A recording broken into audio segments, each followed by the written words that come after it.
sé que mi Cristo vive. En la palabra de Dios, la Biblia, hay un mensaje para ti, para mí y para toda la humanidad, el Evangelio de Jesucristo. Certeza es la razón, la existencia. Certeza es el alfa y omega. Un mensaje para ti. Todas las semanas, en este canal de radiodifusión cristiana, Luz a las Naciones, un estudio expositivo de la palabra de Dios, edificando sobre el verdadero fundamento de los apóstoles y profetas, siendo la principal piedra del ángulo Jesucristo mismo. Que ni lo alto ni profundo. Síguenos en directo o en cualquiera de nuestros canales y recuerda que Dios tiene un mensaje para ti. Que Dios os bendiga y edifique a través de su palabra. Amor de Dios, certeza, yo sé que mi Cristo vive. Certeza, para Él no hay nada imposible. Certeza, es la razón, la existencia. Certeza, es el alfa y omega.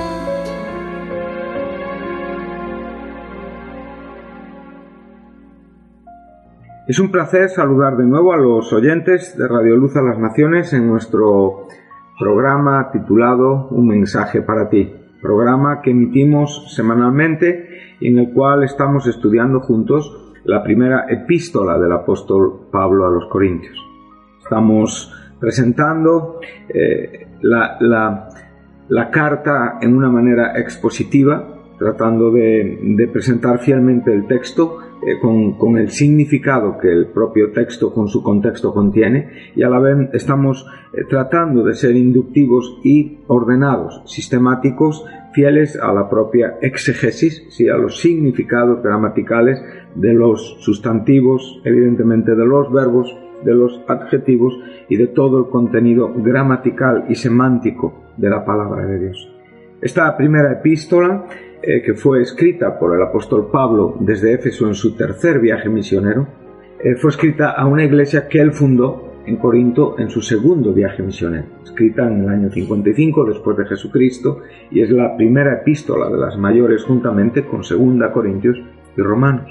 Vamos sin más dilación a los versículos que nos ocupan en este tiempo para poder rentabilizar el tiempo que evidentemente pasa rápido y a veces nos queda la sensación de no haberlo aprovechado como debíamos. Vamos a leer a partir del versículo 4, donde el apóstol, después de introducirnos y saludar a esta iglesia, posicionándose sobre el nombre romano, posicionándose sobre el apostolado siempre fundamentado en el llamado de Dios en cuanto a la posesión con el genitivo de Jesucristo por la propia voluntad de Dios y juntamente con un hermano de esta iglesia llamado Sóstenes. Dirige su salutación a la iglesia de Dios que está en Corinto, o sea, la congregación de Dios que está en Corinto. Aquí podemos ver que el término eclesia está hablando de una congregación local. Aquí sí que es verdad que sabemos que el término hebreo para iglesia es cajal, y es de donde la Septuaginta evidentemente toma la palabra para llevarla a la palabra griega que es eclesia, con una palabra compuesta de llamada de, para reunirse, para tener un punto donde juntarse. Sabemos que hay una diferencia en el sentido de la congregación de Israel y de la iglesia del Nuevo Testamento. Evidentemente, la congregación de Israel tiene que ver puramente con el pueblo judío, pero en el Nuevo Testamento lo que es el significado de la palabra es el mismo. Es un grupo de personas que se reúnen, pero con la connotación y la diferencia de que en el Nuevo Testamento ya tenemos el cuerpo de Cristo formado por judíos y por gentiles en virtud de la muerte y la resurrección de Jesucristo, el cual realmente hizo posible que pudiéramos ser judíos y gentiles copartícipes de ese mismo cuerpo, lo que se nos enseña muy bien en Efesios 3 a partir del versículo 6.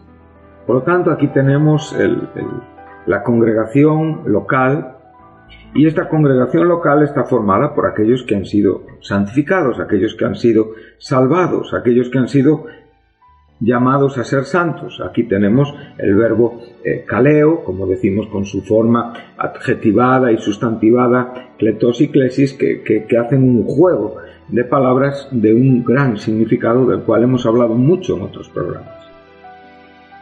También llamados con todos los que en cualquier lugar invocan el nombre de nuestro Señor Jesucristo, Señor de ellos y nuestro.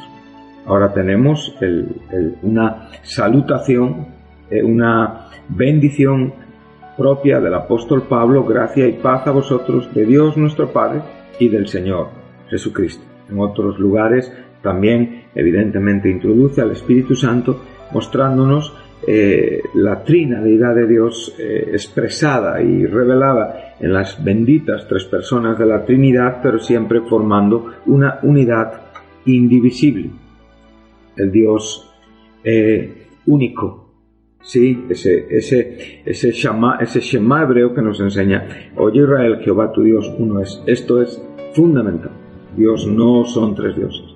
Dios es un solo Dios expresado y revelado en tres personas: el Padre, el Hijo y el Espíritu Santo. Este es un misterio precioso y maravilloso, y es una doctrina importante de la Biblia.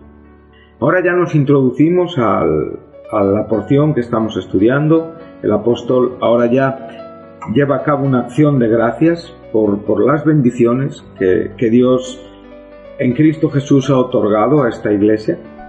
Gracias doy a mi Dios, siempre por vosotros, por la gracia de Dios que os fue dada en Cristo Jesús.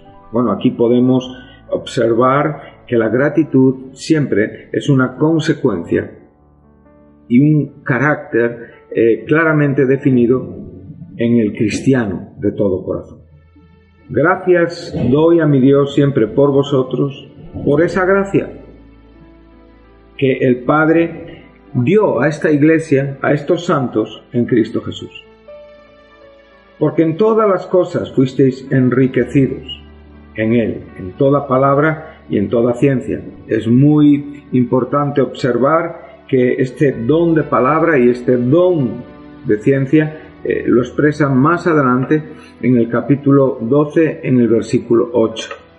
Entonces, vemos el valor y la importancia de la influencia de los dones, de la obra de Dios en la persona del Hijo y por el Espíritu Santo, que está llenando a estos creyentes de toda riqueza espiritual, no solamente aquellas que son materiales, y por supuesto siempre debemos de mencionar, como nos enseña Pablo en 1 Timoteo capítulo 6, versículos 6 y 7, donde dice: gran cosa es la piedad acompañada de contentamiento. Dice: porque nada hemos traído a este mundo y sin duda nada podremos sacar, así que teniendo sustento y abrigo estemos contentos con todo esto. Por lo tanto, podemos ver que hemos sido enriquecidos en todo y realmente agradecemos a Dios todo el conjunto de bendiciones, digamos, materiales, pero principalmente agradecemos a Dios las bendiciones espirituales, que es el privilegio y la gracia de poder tener un conocimiento espiritual y superior de Dios por medio de la revelación que Él hace a nuestros corazones a través del Espíritu Santo y, por supuesto, a través de su santa palabra. Cuando se abre a nuestros ojos bajo el poder iluminador de Dios. Entonces vemos que han sido enriquecidos en toda palabra y en toda ciencia. Y vemos verso 6, así como el testimonio acerca de Cristo, y hemos visto que este testimonio acerca de Cristo en este texto y en el contexto que estamos leyendo es el Evangelio. es el Evangelio que Pablo les predicó.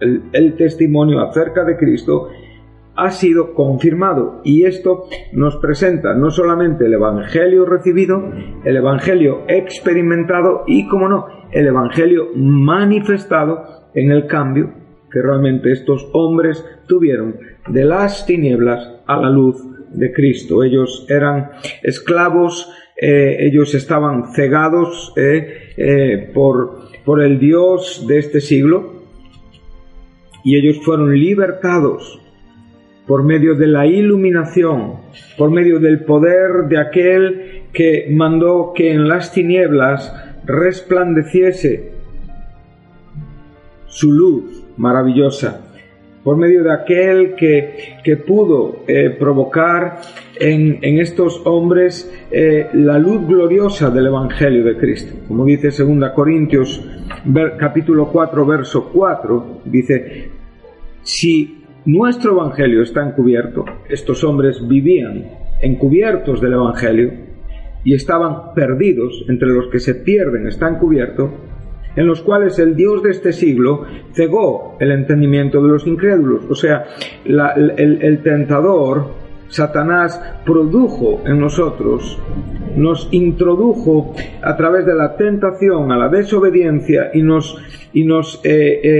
afectó para dejarnos en una condición de incrédulos, en una condición de ciegos, por la propia declaración del Dios soberano y justo.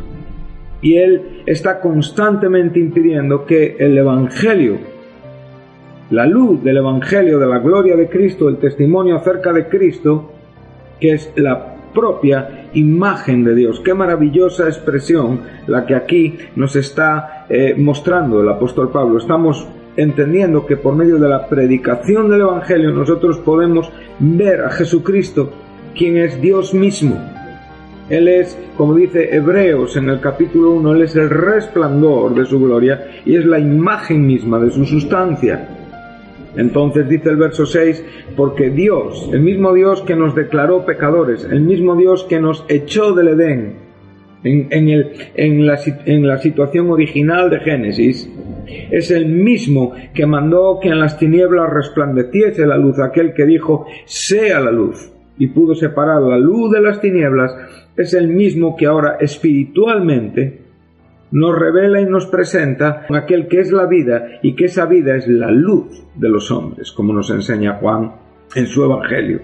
Entonces, Él es el que resplandece en nuestros corazones para iluminación del conocimiento de la gloria de Dios, una vez más, en la faz de Jesucristo. Este es el mensaje del Evangelio. Este es el poder del Evangelio. Esto es lo que el Evangelio presenta y realmente revela al corazón de estos hombres que estaban absolutamente perdidos y que pudieron evidenciar que el testimonio acerca de Cristo, el Evangelio acerca de Jesucristo, el Evangelio de Jesucristo fue confirmado en ellos. Y aquí tenemos ese verbo precioso que ya hablamos en el último programa, que es BDO, ¿sí? Esta palabra maravillosa, que es algo seguro, cierto y confiable. Por lo tanto, esta confirmación nos es tan amplia como lo que han recibido, la fidelidad de Dios para cuidarlos y evidentemente lo que están esperando,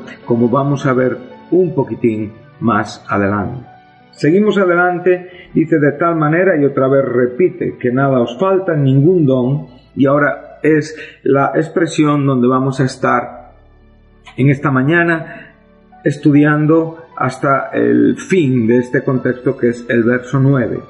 Dice: de tal manera que nada os falta ningún don, esperando la manifestación de nuestro Señor Jesucristo, el cual también os confirmará. Ahí tenemos de nuevo esta expresión, la misma que en el versículo 6, bebeo, dice: hasta el fin, para que seáis irreprensibles, anéncletos, en el día de nuestro Señor Jesucristo. Fiel es Dios, por el cual fuisteis llamados a la comunión filial con su Hijo Jesucristo, nuestro Señor.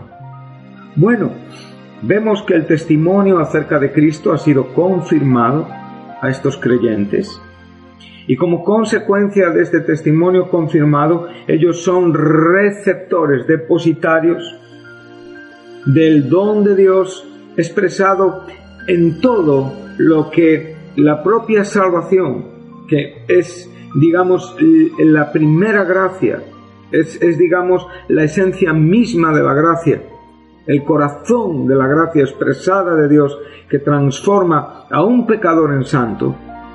Y por virtud de esta obra, el santo se convierte en un templo del Espíritu Santo, que es lleno de Dios desde el primer momento en el que recibe a Cristo. Por lo tanto, la salvación no es progresiva. Lo que recibimos en Cristo Jesús cuando nos arrepentimos y venimos delante de Dios con fe, a través de nuestro mediador Jesucristo, no es algo que recibimos progresivamente. Es una experiencia consolidada y consumada en la propia obra que Cristo llevó a cabo en la cruz y manifestada en aquellos que realmente somos depositarios y evidentemente aceptamos en virtud de la elección soberana de Dios la predicación del Evangelio. Siempre digo que hay dos fundamentos importantes, teológicamente hablando, en este sentido.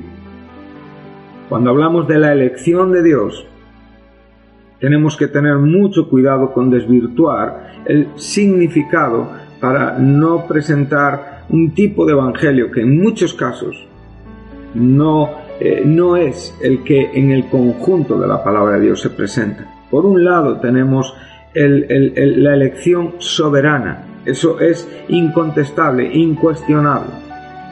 La decisión siempre es de Dios, la intención siempre es de Dios.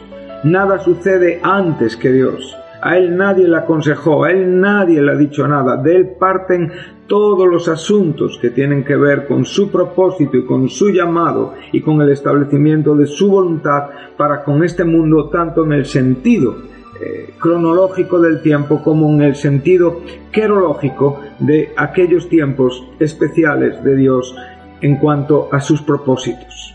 Todo trabaja en beneficio de su gloria y de su gracia.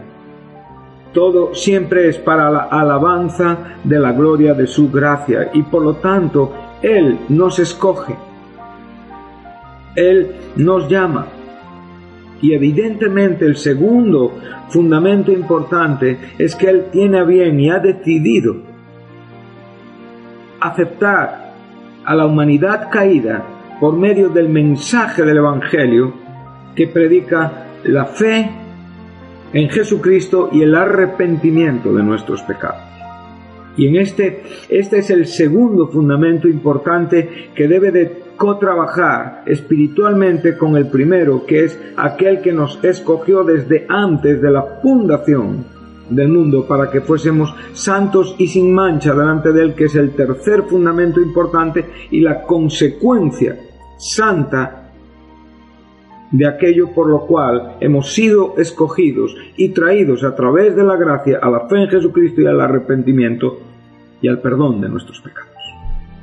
Por lo tanto, no podemos pensar en una manera absolutamente equivocada, no podemos desvirtuar, no podemos irnos a extremos, debemos de entender la Biblia en una forma equilibrada, en el propio significado de lo que este texto con su contexto nos quiere enseñar. Por lo tanto, estos hombres habían sido llamados, habían sido traídos a la fe y al arrepentimiento, y a la vez eran expresiones, eran templos de Dios llenos, bautizados por Dios mismo, y evidentemente estaban esperando las manifestaciones futuras que están absolutamente relacionadas en una forma imposible de separar, inseparable, con todos los acontecimientos escatológicos futuros.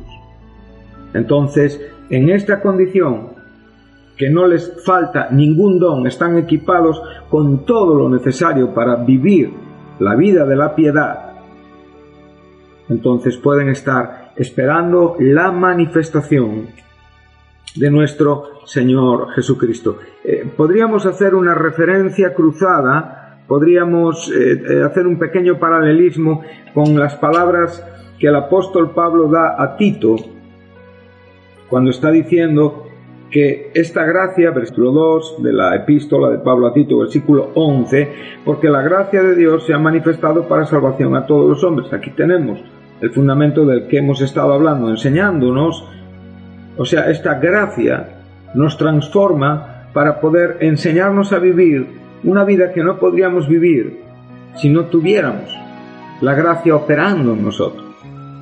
Entonces el testimonio de Cristo ha sido confirmado en nosotros, no nos falta ningún don y podemos vivir renunciando a la impiedad, a todo aquello que tiene que ver con la vida contraria a la fe, a los deseos mundanos, aquellos deseos que teníamos antes de haber conocido a Jesucristo, para poder vivir en este siglo presente, y aquí podemos contemplar que fue en este siglo donde Cristo tuvo la voluntad de darse a sí mismo para librarnos de la maldad, de los malos deseos, de la tentación de Satanás, del poder del pecado, de la presión del mundo, en una manera sobria, justa y piadosa. Y ahora el verso 13 nos lleva a la parte B del verso 7 de esta primera epístola a los Corintios. Dice, aguardando la esperanza bienaventurada y la manifestación gloriosa de nuestro gran Dios y Salvador Jesucristo. Aquí tenemos esta palabra exactamente igual, aguardando, esperando la manifestación. Algunas traducciones nos hablan de esperar ansiosamente, y por lo tanto tenemos esta misma palabra aquí. Es un término griego que nos habla de tener una esperanza expectativa, una esperanza que interiormente está llena de ilusión, llena de fe, está llena de deseo.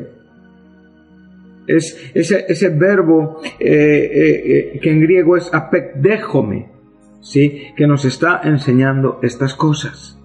Por lo tanto, queridos oyentes, cuando nosotros estamos proclamando la vida en Cristo, nosotros evidentemente también tenemos que evidenciar la expectación que tenemos en cuanto a nuestra esperanza en el regreso de Jesucristo. Esta palabra esperando, en este sentido que tiene en este contexto, se repite 7 veces en este Nuevo Testamento con relación al regreso de Jesucristo. La tenemos en Romanos 8:19, Romanos 8:23, Romanos 8:25, primera epístola del apóstol Pablo a los Corintios 1:7, el texto que estamos leyendo, Gálatas 5:5, Filipenses 3:20 y Hebreos 9:28. Por lo tanto, debemos de tratar de comprender juntos el valor que tiene esta palabra, esperando en una forma esperanzada, ansiosa, la manifestación de nuestro Señor Jesucristo. Me gustaría, por supuesto, también dar otra opción a la interpretación de este verbo, lo cual también abordan o interpretan otros comentarios, aunque yo personalmente me inclino hacia esta primera, y es que realmente podemos estar hablando de esperar pacientemente un acontecimiento futuro, ¿sí? Esto nos lo enseña, por ejemplo, la primera epístola del apóstol Pedro en el capítulo 3, versículo 20, donde que en un tiempo, cuando está hablando de los hombres de los tiempos de Noé, el mundo antidiluviano, dice que en un tiempo desobedecieron cuando esperaba la paciencia de Dios en los días de Noé. Realmente esto es una aplicación a nosotros de esa paciencia que Dios tiene desde que Él presenta el Evangelio hasta que realmente concluye el tiempo donde el Evangelio es predicado y hay que confrontar su regreso con sus juicios y con todos aquellos asuntos que vendrán con ellos. Es en la misma manera cuando por ejemplo, en esa misma epístola de Pedro, cuando dice cuando hay personas que tratan de decir dónde está ese día, ¿no? Porque todo está igual desde que los padres durmieron. Bueno, pues sabemos perfectamente que ese día está relacionado con la paciencia del Señor, el cual quiere que todos se salven. Bueno, esto podría tener esta connotación, ¿sí? Y aplicada a nosotros mismos, esa paciencia en los días de Noé fueron esos 120 años en los que Noé predicó y donde realmente solamente fue salvo él y su casa y los animales que Dios tuvo a bien salvar de esa muerte, ¿sí? Bajo el juicio del diluvio. Pero en mi opinión, esta palabra está relacionada con la espera ansiosa, ¿sí? ¿Por qué? Bueno, pues porque evidentemente es lo que significa en el contexto, en el texto original, el verbo que aquí tenemos. Entonces este verbo significa aguardar ansiosamente. Por eso en el caso de la traducción de las Américas dice esperando ansiosamente. O sea, usa dos palabras, una espera ansiosa, la revelación de nuestro Señor Jesucristo. En la Biblia textual dice aguardando. Esta es la palabra que en la Biblia de las Américas es la espera ansiosa. Aquí en la Biblia textual es aguardando la manifestación de nuestro Señor Jesucristo, ¿sí? La nueva traducción viviente dice ahora tienen todos los dones espirituales que necesitan mientras esperan con anhelo el regreso de nuestro Señor Jesucristo, ¿sí? Y nuestra Reina Valera, pues ya la hemos citado, de tal manera que nada os falta ningún don, esperando la manifestación de nuestro Señor Jesucristo.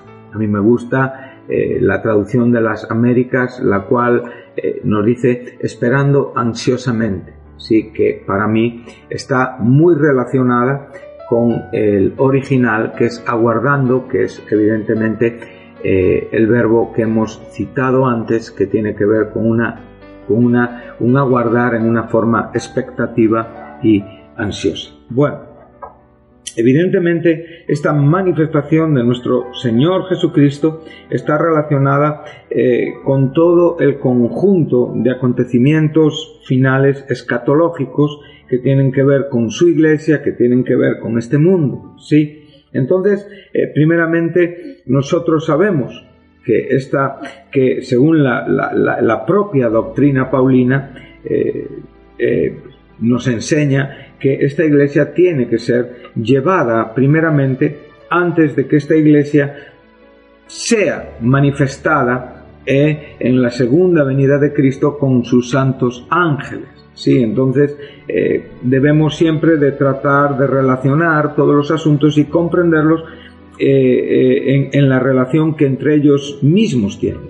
A mí podíamos pensar por un momento en la segunda epístola del apóstol Pablo a los tesalonicenses, donde el propio apóstol les está enseñando que con respecto a la venida de nuestro Señor Jesucristo y nuestra reunión con Él, que no se dejaran mover fácilmente del modo de pensar, ni que se dejaran conturbar ni por espíritu, ni por palabra, ni por carta, como si fuera nuestra, en el sentido de que el día del Señor está cerca. Bueno, el día del Señor, la manifestación de nuestro Señor Jesucristo y el día de nuestro Señor Jesucristo, que lo tenemos aquí en el versículo 8, están hablando de los mismos momentos.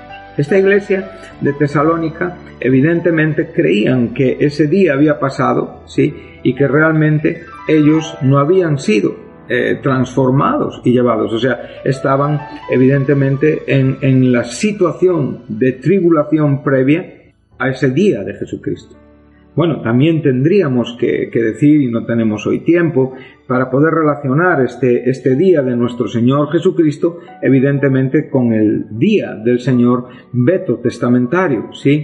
Ese Yom Jehová, ¿sí? Que tiene que ver también no solamente con el periodo escatológico final, sino, como veremos en el próximo programa, también tiene que ver, evidentemente, con situaciones cronológicas relacionadas con países, relacionadas con el propio pueblo judío, relacionadas evidentemente con los asuntos de la última semana de Daniel, con los asuntos de esos 7 años de tribulación que este mundo vivirá, previos evidentemente al retorno y a la revelación de nuestro Señor Jesucristo. Por lo tanto, debemos de ver esta verdad en la amplitud que ella tiene. Entonces podemos ver en esta mañana, para ir concluyendo, y necesitaremos en el próximo programa estar un poquito más en este asunto que me parece muy interesante. Dice: de tal manera que nada os falta en ningún don, esperando. Hemos citado aguardando ansiosamente, creo que es la traducción que expresa el esperando ansiosamente, que es la traducción que expresa mejor la textual, que es aguardar, este verbo que es esperar ansiosamente con expectación la manifestación de nuestro Señor Jesucristo. El apóstol Pablo le dijo a los romanos en su epístola capítulo 8 versículo 19: porque el profundo anhelo de la creación es esperar.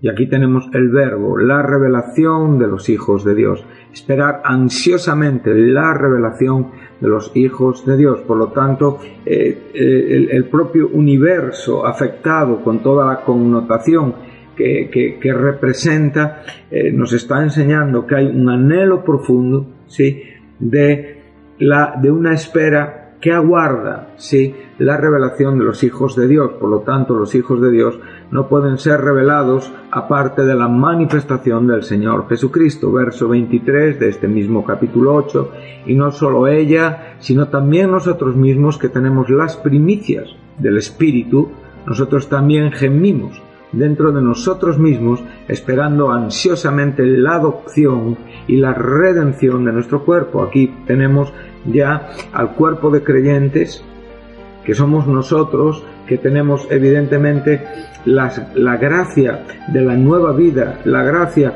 de ser templos del Espíritu Santo. Evidentemente, y por la propia vida inherente del Espíritu Santo, nosotros gemimos. O sea, dentro de nosotros hay un anhelo, hay un clamor, ¿sí?, que manifiesta la espera ansiosa. Y aquí tenemos la traducción textual de esta adopción, o sea, de la experiencia ya completa de la redención de nuestro cuerpo, ¿sí? Es lo mismo que nos enseña Pablo a los Efesios en el capítulo 1, en el versículo 13, se lo voy a leer y con esto concluimos nuestro tiempo por hoy. Dice así, en él nosotros hemos oído la palabra de verdad, el evangelio de nuestra salvación. Aquí estamos hablando del testimonio acerca de Cristo que hemos citado en 1 Corintios. Dice, habiendo creído en él, fuisteis sellados con el Espíritu Santo. Aquí estamos hablando de lo mismo, que tenemos las primicias del Espíritu. Dice, de la promesa que es las arras, que es la garantía de nuestra herencia, ¿sí?, que es la garantía de lo que nosotros seremos y somos, evidentemente, para Dios, y lo que nosotros esperamos, evidentemente, en todas las promesas esperanzadoras del Señor que Cristo ha ganado por su muerte en la cruz del Calvario, hasta la redención de la posesión adquirida para la alabanza de su gloria. Aquí estamos hablando, evidentemente, de que la obra fue consumada en la cruz, pero que como consecuencia de esa obra consumada, un día los creyentes que han abrazado la fe en Jesucristo serán redimidos de los cuerpos terrenales, de los cuerpos corruptos, de los cuerpos de la humillación, de los cuerpos de la vergüenza, de los cuerpos todavía afectados por el pecado, ¿sí? Y evidentemente eso sucederá en la manifestación de nuestro Señor Jesucristo. Dice, pero si esperamos, verso 25, lo que no vemos, con paciencia lo esperamos, y aquí también podríamos incluir ese tipo de pensamiento que hace un momento hemos expresado y que para mí es correcto y que debemos de tener esa espera paciente. Esperamos con paciencia y lo esperamos ansiosamente. Otra vez tenemos el mismo verbo. Verso 20, capítulo 3 de la epístola a los Filipenses, porque nuestra ciudadanía está en los cielos, de donde aguardamos ardientemente, y aquí tenemos de nuevo este verbo, al Salvador, al Señor Jesucristo. Hebreos 9, versículo 28, así también el Mesías fue ofrecido una vez por todas para llevar la carga de los pecados de muchos, y se aparecerá por segunda vez la manifestación de nuestro Señor Jesucristo sin relación con el pecado a los que lo esperan. Y aquí de nuevo tenemos este verbo, aguardar en una manera ansiosa, ¿sí? Aguardar en una manera ardiente, en una manera expectativa para salvación. Por lo tanto, con esto ya cerramos nuestro programa, concluimos. La obra de la cruz es el fundamento, es el centro, es la garantía del cumplimiento, del propósito existencial de Cristo, del propósito en el que trasciende a antes de la fundación de los tiempos, que comprende el momento en el que la elección de Dios llama a los hombres a la fe en Jesucristo y al arrepentimiento de sus pecados. Y en esta condición, la Iglesia, los creyentes, esperamos, aguardamos ansiosamente la manifestación que es una consecuencia, evidentemente, de todo el propósito redentivo de Dios fundamentado en la cruz del Calvario, donde, evidentemente, y en ese día, se llevará a cabo la adopción en una manera plena, la redención plena de todo el conjunto de nuestro ser, que ya lo tenemos por la fe y que a la vez lo esperamos con paciencia en la garantía y por la presencia del Espíritu de Dios en nuestros corazones. Que Dios les bendiga y les recuerdo estas maravillosas palabras. A la Iglesia de Jesús no nos falta ningún don mientras esperamos ansiosamente la revelación de nuestro Señor Jesucristo. Que Dios les bendiga.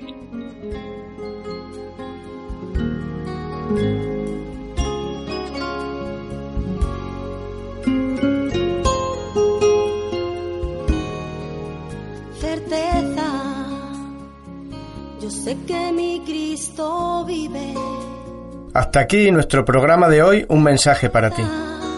Si te gustó, si estás interesado en conocer más a Dios y saber más de su palabra, llámanos.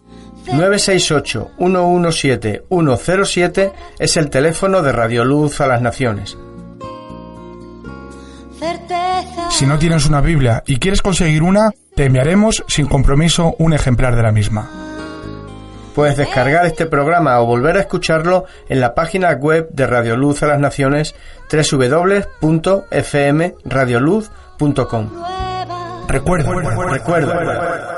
Cristo está cerca. Todos los sábados hay un mensaje para ti. No te lo pierdas.